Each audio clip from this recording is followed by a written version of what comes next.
California's groundbreaking legislation, Assembly Bill 32, or AB 32, the Global Warming Solutions Act of 2006, created a cap-and-trade program to reverse greenhouse gas emissions by 2020. Has it worked? And what happens to cap-and-trade after 2020? We'll ask. Ross Brown, expert in air quality, energy, and climate change with California's Legislative Analyst Office, as well as two veteran Capitol observers, John Howard, editor of California Weekly, and Dan Walters, the popular columnist with the Sacramento Bee. Cap and Trade 2.0.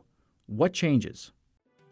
Additional funding for the Maddy Report made possible by a grant from The Wonderful Company, harvesting health and happiness around the world, and by Kaiser Permanente. Thrive. From the California Channel at the State Capitol and the Maddy Institute, it's the Maddy Report with Executive Director of the Maddy Institute, Mark Kepler. Welcome. Is California's cap-and-trade program meeting the state's goal of reducing greenhouse gas emissions by 2020? That's the subject of a report by our guest, Ross Brown, with the Legislative Analyst Office. He's an expert in air quality, energy, and climate change. Welcome.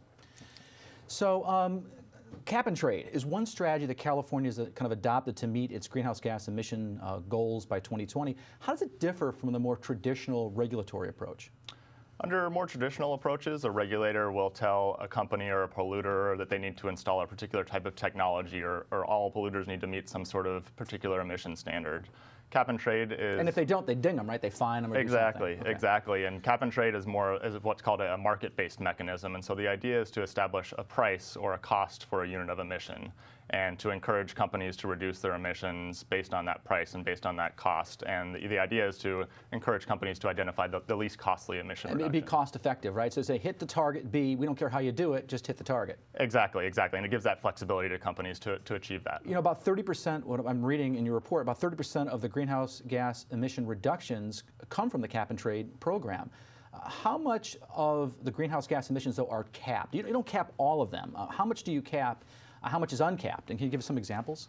About 85% of the state's emissions are subject to the cap and trade program. Those include things such as transportation fuels like gasoline That's combustion. a new addition. Exactly.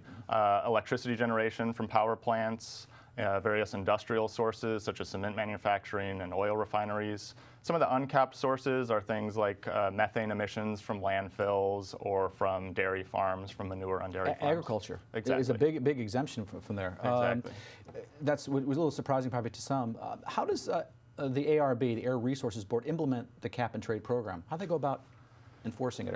So the first step is to establish the cap, what the overall level of emissions allowed will be. And to establish that cap, they issue a limited number of allowances. And each allowance is essentially a permit to emit 1 unit of emissions. Okay. And businesses... Which is one ton of, well, I was doing 1 ton of carbon dioxide. That's exactly right. That's for one allowance. That's exactly right. And so for companies that are emitting, they need to obtain 1 allowance for each unit of emissions. And companies can buy and sell and trade those allowances. So if I'm pretty efficient here in terms of emissions, I could use those, the ones allocated to me, to then sell them to someone who's having a problem. Exactly. And again, back to that idea of cost effectiveness. If it's more costly for one company to reduce their emissions and cheaper for another, then in theory, the cheaper company will reduce its emissions. Yeah, so you're creating a market. It's exactly. a market-based approach, exactly. using efficiencies.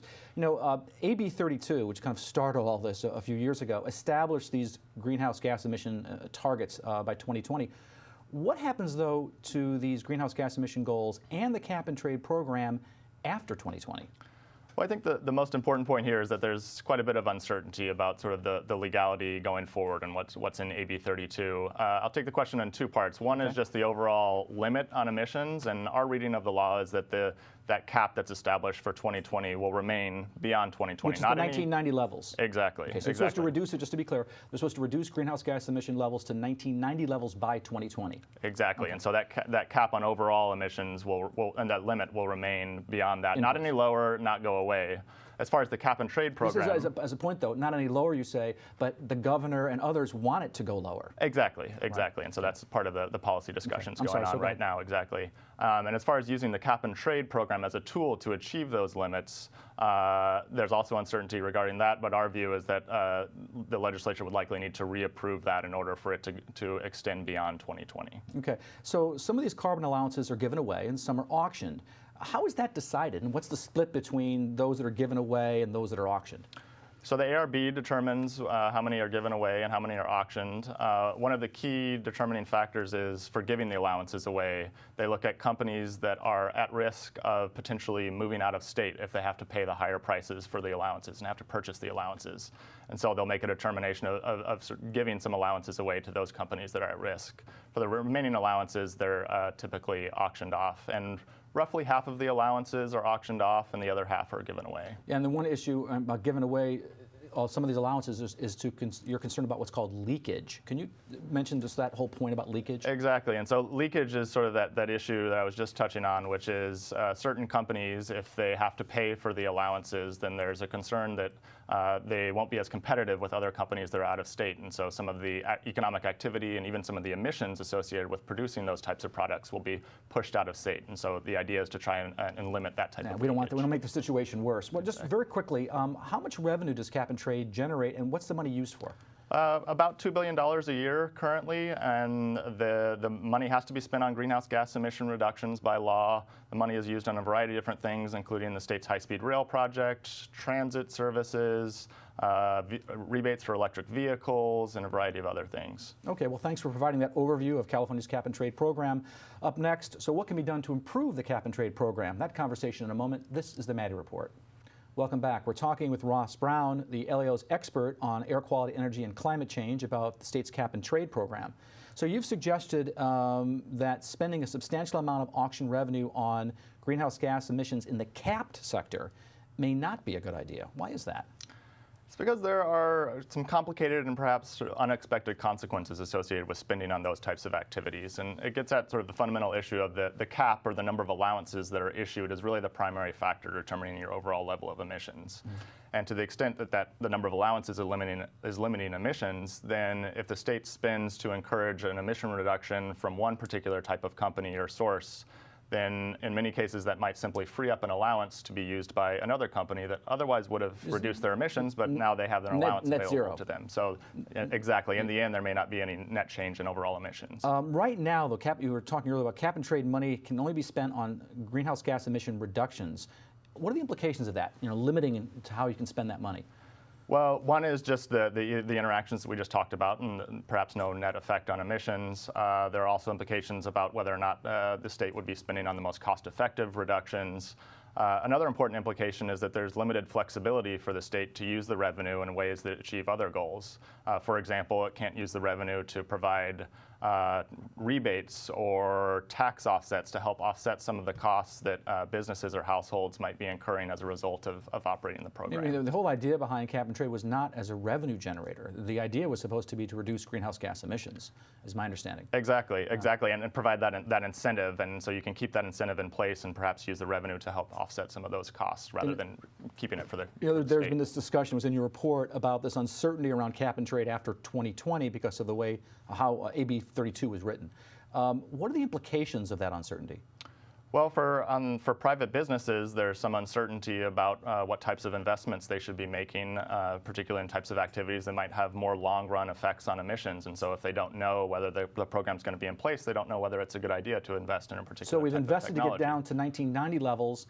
Do we want to invest, to reduce it even more? We're not sure, because we're not sure it's going to be extended. Exactly. Or the amount lowered, even though there's executive orders to that effect, but governors change and executive orders can change. That's right. So yeah, I think businesses like certainty, exactly, right? Predictability, because they're trying to budget for that. Exactly.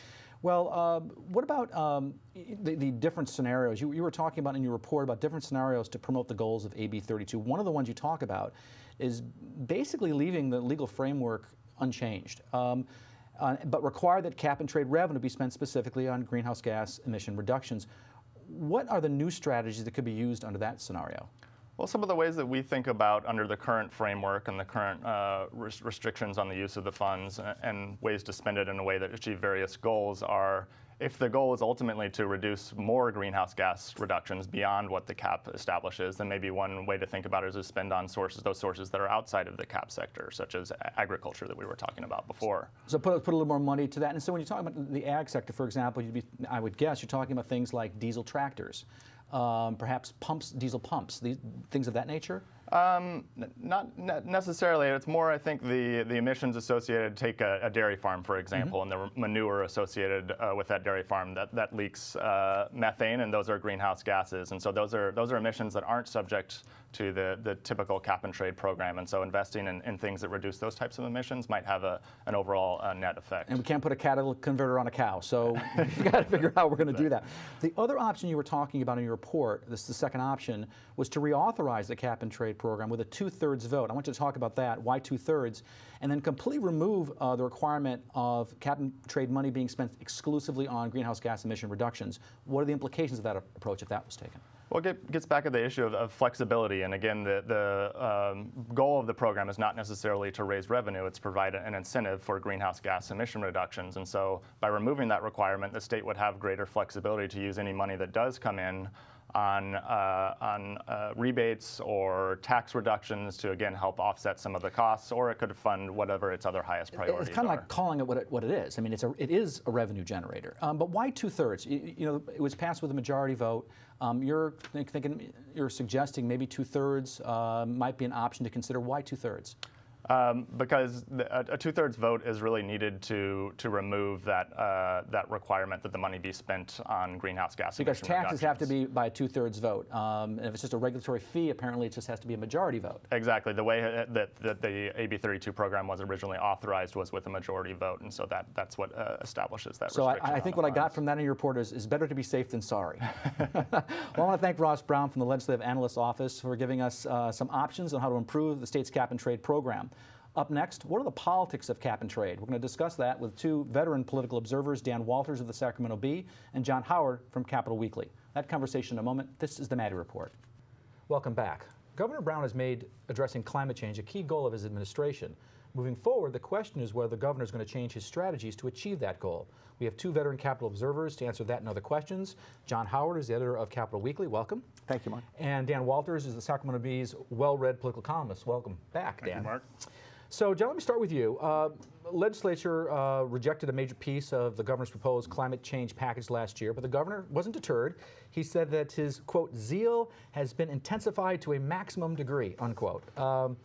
And the ARB recently required a 10% cut in the carbon intensity of transportation fuels by 2020, promoting such things as natural gas, biodiesel, electricity, other things. Is this an indication that the governor is maybe changing his strategy to focusing more on regulations rather than new laws? Well, I've got to think he's going to do both.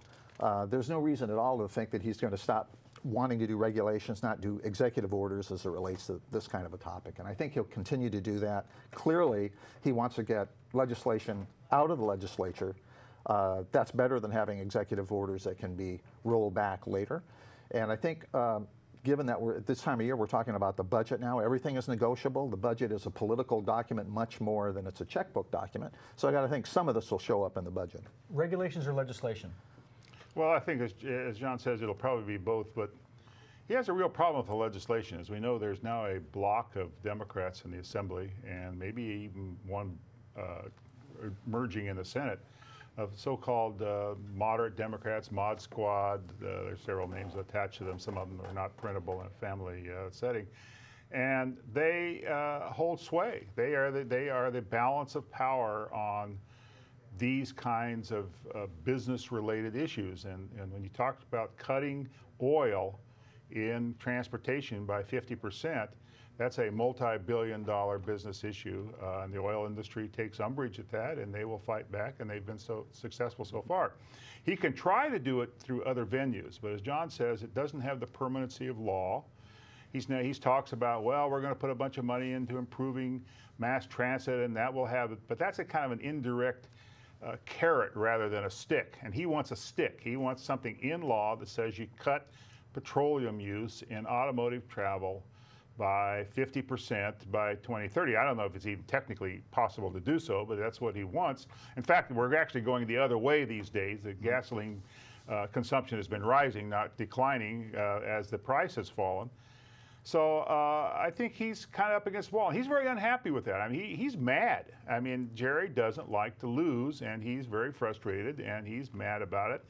and he's mad that he was just rolling along and suddenly he hits this roadblock. What about that 50% reduction in terms of the state budget, where the governor's allocating $1 billion to kind of move in that direction? So in other words, not getting it in terms of legislation, but getting it in terms of the state budget. Does it make it any more palatable to the legislature? That might make it more palatable, but it's chicken feed, frankly.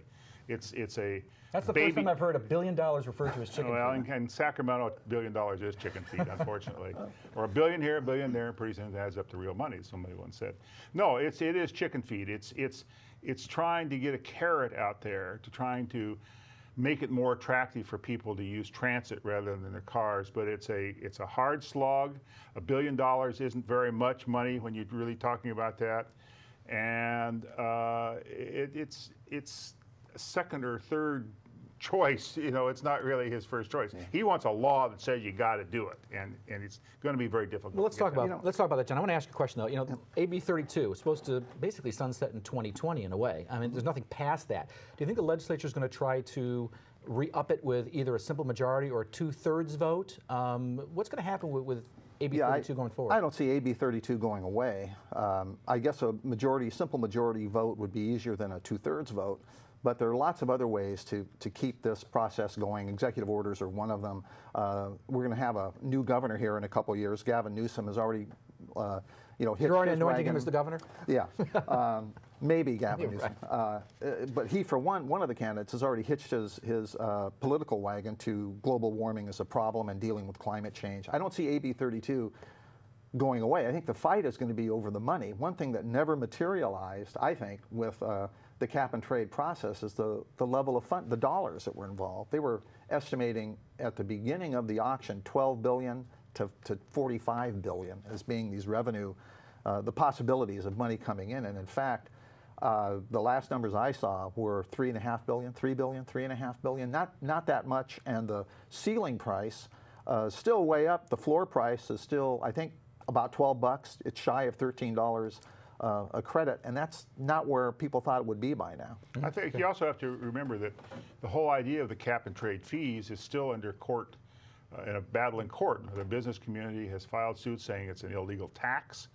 and if and when it expires in 2020, that's going to be one of those issues. Is it in fact a tax? Is it not a tax? I mean, the state is in court saying, well, no, it really wasn't meant to raise revenues. At the same time, they're planning on all those revenues to build a bullet train. So I mean, there's a lot of back and forth and back and forth and back and forth. I personally think that once Jerry Brown leaves office, a lot of the steam goes out of it. Okay, I guess we're going to talk about the political climate around cap and trade when we come back. That conversation in a moment. This is the Maddy Report. Welcome back. We're talking with Dan Walters from the Sacramento Bee and John Howard from Capital Weekly about the politics surrounding the state's cap and trade program. So Dan, I want to ask you about the potential political fissures in the Democratic Party. I mean, you've got more liberal people from the coast versus more moderate inland Democrats. You've got the richer communities versus the poorer communities. You've got the majority Hispanic or black districts possibly against competing within the environmental groups on the Democratic Party. What does all this mean for cap and trade? I think, well, it means a lot for cap and trade because the ability to actually get something in law, either a fuel mandate or even the renewal of AB 32 in 2020, will depend on the makeup of the legislature. And the business community has been very, very adept in recent years at using the top two primary system, particularly at getting business-friendly Democrats in the legislature. Essentially, the more Democrats you have, the less unity they have. There's more variation, and so they're not marching. Yeah, you get sub-factions, and they're not marching all in lockstep. And the business community has cultivated these Democrats very successfully.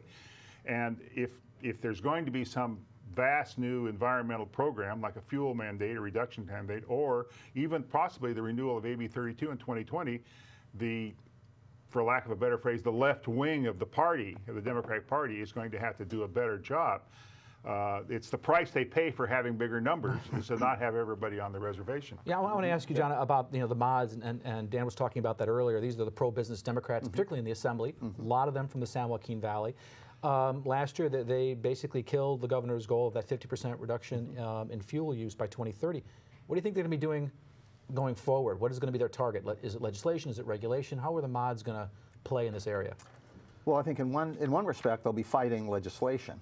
I think it's no accident that the two major figures from the Valley, Henry Perea and Michael Rubio, both left their positions and both went to work directly or indirectly for the petroleum industry. It's a huge issue in the Valley. Air pollution is a big issue down there. Well, Henry Perea left to work for Pharma, which is a lobby group for the pharmaceutical companies. Yes, he'd been very active though in the transportation fuels piece. But when he was in the assembly, yes, he was. Yeah. Yes, he was the leader of the mods. And it just seems to me there's an environmental justice issue in the Valley as well. Clean air is a big deal down there. It's less important on the coast. You talked about a fissure between coastal Democrats and inland Democrats. I think it's very clear that it's there. We just saw that recently in the Coastal Commission issue with their executive director being ousted by the panel. And the people that are most vocal about that are coastal property owners, coastal environmentalists, not the Inland Valley folks. It's clean air for them. So I think it's a big issue for them. But Tim, let me ask you this. Statewide, diesel freight emits 45% of the smog-forming pollution. Last summer, Governor Brown issued an executive order directing state agencies to establish, quote, clear targets to transition California's freight system to a zero-emission technology. Wouldn't that require a pretty radical transformation of California's trucking industry? Well, not only would it require a radical transformation of California's trucking industry and at an incalculable cost, I might add. But what do you do about trucks from other states? I mean, we get a tremendous number of trucks. Stopping at the border and unload and either coming here to get stuff or bringing stuff to here. How are you going to do this? I mean, California can't be an island unto itself, even though it's named after a mythical island in medieval literature. It can't really be an island unto itself. At some point, it has to deal with these things in a realistic way. I think it's easy for the governor to send out an order without any force of law to say, well, we ought to work towards that. And he can cross that off his list. He said, well, I've taken care of that. But actually doing it and actually implementing it would be, if not impossible, it's so extraordinarily difficult, it's hard to conceive of it happening. Yeah. John, let me ask you about rooftop solar. It's very popular. We're seeing a lot of that in the Valley. There's this issue of something called net metering. And the PUC, Public Utilities Commission, is holding hearings to change the way these solar panel users are reimbursed for the power they generate. So what's going on there, and what do you think is the likely outcome? Well, net metering is popular. It's in 45 states at least. The issue is not necessarily net metering itself, but the level of reimbursement. And right now, as I understand it in California, the level of reimbursement basically is the full cost of that power. And the utilities say that's not fair.